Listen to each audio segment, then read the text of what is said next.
Hyrule Castle is one of the most used locations in the entire series. Sure, we moved to Termina, Holodrum, Labrina, and a few other locations over the course of the timeline, but Hyrule Castle is possibly the most reused area in the series, and that's down to the game's inherent nature.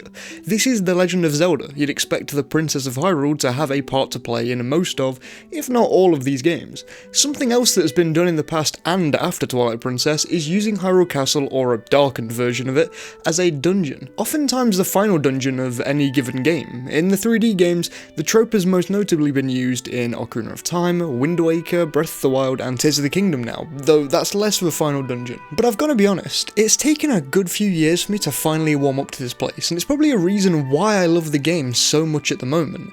Hyrule Castle in Twilight Princess is my favourite end dungeon of any Zelda game, though Breath of the Wild's Hyrule Castle comes damn close. Today we talk about Hyrule Castle and its subsequent boss fights, and why I believe it is the best finale in a Zelda game, with only one other in Tears of the Kingdom that's even a contender in my eyes. But first, how did we get here? Well, as established at the end of The Palace of Twilight, the Fused Shadow is a strong son of a gun, so with that in mind, Midna uses this strength to penetrate the barrier surrounding the castle. This symbolises just how far she's come during this adventure. Near the beginning, she only views Link as a pet. On this journey, she's found friendship in Link, and has realised there is use and meaning to Hylian's lives.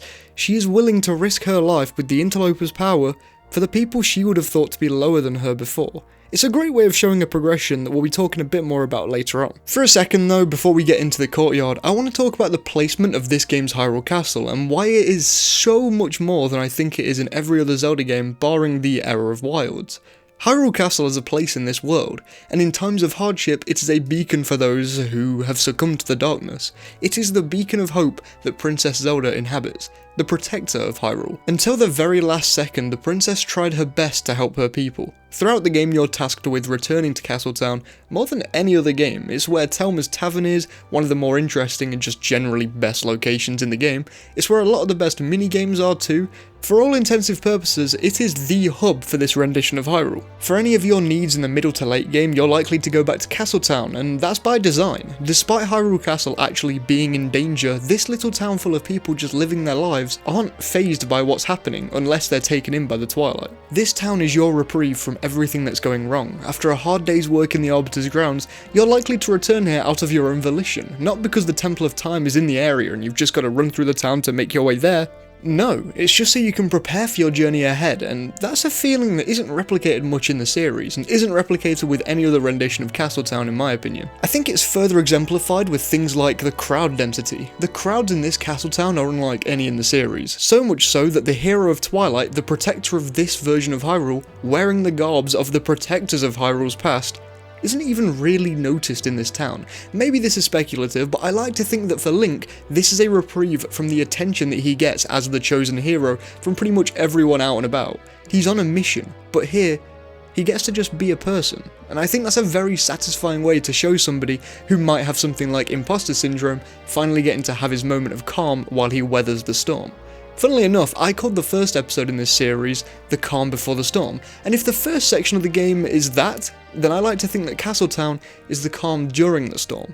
Or the calm whilst in the storm? Or the bunker your uncle made so that you'd survive a particularly bad storm. Either way, I think it's a perfect way to show this. So having all of that stripped away from you on this new lead up to Hyrule Castle that's been taken over by Ganondorf, I think that's a bloody genius move. Stripping the town of all of its inhabitants, weakening the hero emotionally before a battle, showing the true grandiose of this final battle. For me, this battle has more stakes than any other in the series, considering how relentless Ganondorf is at this point by basically sacrificing his stepping stone in Zant, and the fact that he's clawed his way back from a seemingly unchangeable fate. Well, all of that and we're not even in the courtyard. After Midna's heroics, the hero enters the giant double doors and spots that the castle's main building is locked. We'd never seen the courtyard of a 3D version of Hyrule Castle this overrun by chaos until Breath of the Wild. In Ocarina of Time, the courtyard is basically non-existent, while in other games like Wind Waker, the courtyard is more of a one-shot path to where you need to go. This courtyard is more lived in. You could imagine the groundskeepers tending to the grass and the decisions that would have been made to make it as aesthetically pleasing to visitors while still making it elegant in design.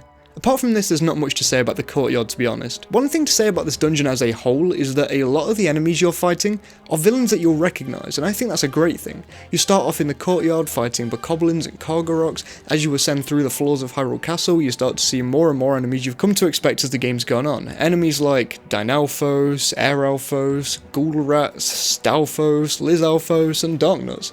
The progression of enemies through this dungeon is a nice send-off for one of the 3D titles with the most enemies overall, but no send-off for a non-final boss enemy in this series has ever been as impactful as King Bulblin in my eyes. He's one of those characters that doesn't really say anything, and that's probably because he can't. His entire army is made up of bokoblins that chant at each other at most, and ignore each other at worst. The king has been defeated time and time again by Link, once on Elden Bridge in a joust, once at the bridge above Lake Hylia, and once in one-on-one combat outside of the Arbiter's grounds, and even then he formed a trap for the hero, and Link still managed to escape. Link has managed to thwart the plans of Zant, Ganondorf, and King Bulblin throughout the entire game. By this point he's likely vanquished a very large portion of King Bulblin's army, especially in Hyrule Castle's courtyard, one of the most bokoblin heavy areas in the entire game. After defeating the king in yet another one-to-one sword fight, he realises something that he probably knew to some extent all along. He lifts the key to the castle. To show his respect, he musters up as many words as his English can carry him through. I follow the strongest side. That's all I've ever known. While it can be easy to label bokoblins, and especially King Bulblin, as evil in this game, are they the problem, or was it just the way that their system works as a species? If they're destined to follow the strongest side, can they be blamed for the sinister kidnapping of Colin, and everything else? That is a moral question for which I will leave to you, dear viewer. The rest of the courtyard offers some nice, smaller puzzles with items you've attained over your journey, but nothing of note particularly. More than anything, I think this section of the dungeon is used as a world building tool, for the Bokkos, for the castle, and for this legend. Opening the door to Hyrule Castle is a moment for me. I don't think this dungeon is one of the best in the game, considering I believe this game has the best dungeons in all of the series, but it ranks somewhere in the middle of the pack for me, which is still supremely good when held up to some others. Every single thing you've done has led up to this moment, and let us not forget, this is one of the longest traditional Zelda games out there if you're running through the story. When you play a game for long enough, no matter if you're indifferent on the game or if you love it, by the 25-hour mark you've usually found some amount of connection unless you've been playing over the course of half a year. This means that by the time I reach the conclusion of this game, I am definitely ready to beat Ganondorf's ass. That dude has somehow breezed his way through every single piece of adversity that's ever come his way, and I want to sit him down for good.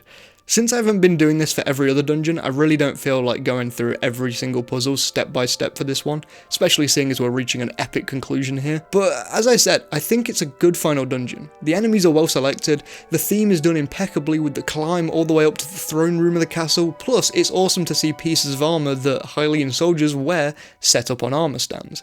The Darknuts in particular are used really well as the climb gets tougher and tougher, since I find Darknuts in this game to be some of the hardest enemies in the entire series. I also really like that the castle isn't all set inside. It's probably a strange point to bring up, but having moments to catch your breath outside of the castle whilst also seeing how high up you've climbed through its chambers is nice and rewarding. Items are used really well in here too. That's probably one of the biggest reasons why I think it's probably the best final dungeon in the series. At some point in the castle, you'll be asked to use each item you've acquired through the game. One specific section of this dungeon I actually remember very fondly comes up in the final 5 minutes or so. As your climb nears its end, the castle becomes more and more ruined, making the staircases above completely unable to actually be used by someone who doesn't have the claw shots or the spinner.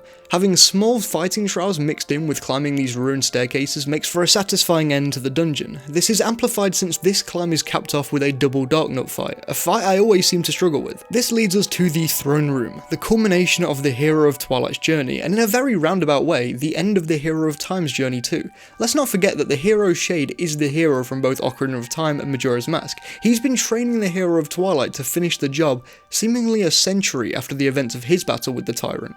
This is the culmination of two heroes' lives. Stepping into the throne room, Link and Midna spot Ganondorf for the first time, looking eerily smug and notably looking both similar and somehow different to how he looked during the era of time, but still having his piece of the Triforce of power.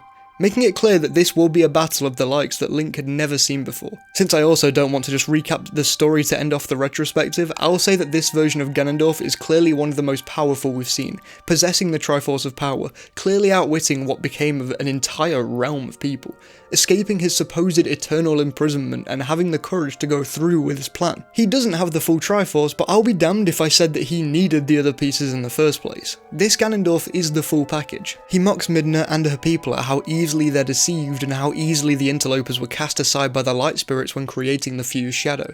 Here we can also see that Ganondorf now possesses the power of the more powerful members of the Twilight, making him even more formidable. Zelda strung up high, Ganondorf intends to make her a puppet to fight against the pair that have been giving him so much trouble, and also released him from his captivity in a way. Midna rushes to Zelda's aid, but the attempt is in vain, therefore beginning the fight against Phantom Zelda. If you're watching the full retrospective when it's out, you'll probably have realised that I've not really been discussing the namesake of the series that much at all, and that's because, despite having a cool design and clearly being a thought-out leader for Hyrule Kingdom, it's hard to ever actually connect with her outside of her sacrifice for Midna. You don't get to know her well enough outside of her connection to Midna. So while I love this game, it's tough that Zelda got the short straw here. Though the focus coming away from Zelda did mean that we got one of the best companions in the series, so hey, I think the trade-off is at least semi-warranted. All of this to say that Phantom Zelda should have emotional stakes, but since we're playing as Link and not Midna, it really does just end up feeling like the average Phantom Ganon fight in my opinion. Play some tennis, volleyball, badminton, shittily played football, whichever other sports you feel like calling it, and the job's a good one. After weakening the puppet, Midna uses the full might of the fused shadow to subdue the princess in the hopes that Ganondorf will cease to possess her further. This ends up working as we get one of the nicest shots of the hero and the Twilight Princess together, before coming into our next battle against Dark Beast Ganon. No, not the one you're probably thinking of, this one. While the last fight was clearly meant to be fought by Link's human form, this one is fought dog versus giant pig, and uses some of the skills he would have learnt as a farmer in his late teens to early 20s. Link signals when to grab the Dark Beast, Midna does the thing and throws him aside. Upon doing this, you can strike the weak point on his chest caused by the sages during his execution. This fight is definitely more so about the spectacle of it all, but I can get behind that. It's pretty fun and never fails to bring a smile to my face. Thinking back to herding the goats at the very start of the game, and flashing forward to handling a giant boar is one of those callbacks that just brings a fat grin to my face. The heroes think the battle is over, and the portion of Zelda's life force that was given to Midna is returned to the princess. Or rather the queen, really. This makes for a nice moment as both prominent pieces of royalty from the realms have a second of peace, before it's ruined by Ganondorf as he makes yet another return, the stubborn bugger. Once again, Midna summons the full power of the fused shadow in an effort to stop him for good. She teleports Link and Zelda away from the castle. One really nice detail in this moment is Link reaching to grab for Midna. Again, it makes you think back to meeting her and thinking that she wasn't a good person. It's also one of the few times in the entire series that we see a version of Link really care for someone as he believes they could be reaching their end. The hero and Zelda look out at Hyrule Field in the hope that Midna escaped, but no such luck, and in fact, there's a giant explosion near the castle. As the smoke clears, Ganondorf is sat on his horse, Midna's helmet in hand before crushing it, once again showing the sheer power of this villain, especially with the Sword of Sages in hand, the sword that was used in his execution so many years before. The Light Spirits gift Zelda with the Bow of Light, one of the few items that could really affect this enraged Demon King, and as you open your eyes once more, you're sitting on your horse. Tingle. Wait a minute, that's just the name I called my horse. I mean Epona. Epona in this game isn't the most well written.